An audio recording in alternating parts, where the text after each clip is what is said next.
জাম তো হবে, কারণ অফিস শুরু হলে জাম হয়। আগে তো মনে করেন জাম ছিল, এখনো জাম মোটামুটি আগের থেকে একটু বেশি। জাম তো হয় বলতে কি, এখন ওভার জাম হয়, মানুষের ভোগান্তি হয়, দেখা গেছে টাইম টু টাইম পৌঁছাইতে পারে না, চিল্লে করে গাড়িতে বৈশা। যে আমরা তো গাড়ি ঠিকই টানি, কিন্তু জামের জন্য তারা আগাইতে পারি না। বাস ঠিক আছে, জামের জন্য যে গাড়ি আটকে যায়, এই যে এখানে গাড়ি আটকে রয়েছে, ফার্ম গেট গাড়ি নেই, আগের মতোই জ্যাম আছে, খারাপ অবস্থা সব মিলিয়ে আমাদের। সকালবেলা আসা একটু কষ্টকারী হয়। হয়তো ভাবছিলাম আমরা যারা চাকরিজীবী মানুষ যে হয়তো একটু ফ্রিলি যাব, মানে একটু জ্যাম কম হবে, আসলে জ্যাম আগের তুলনায় মনে হচ্ছে বেড়ে গেছে।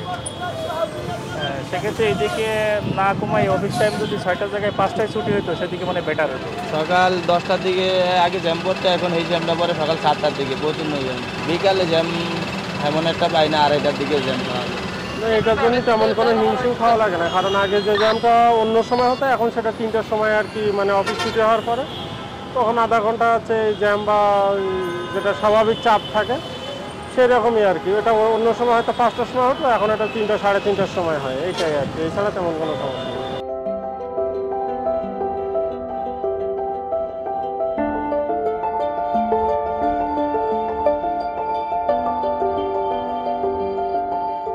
সংবাদ, ফিচার ও অনুষ্ঠানের জন্য ভিজিট করুন সংবাদ প্রকাশের ওয়েবসাইট এবং যুক্ত থাকুন ফেসবুক পেজ ও ইউটিউব চ্যানেলের সঙ্গে।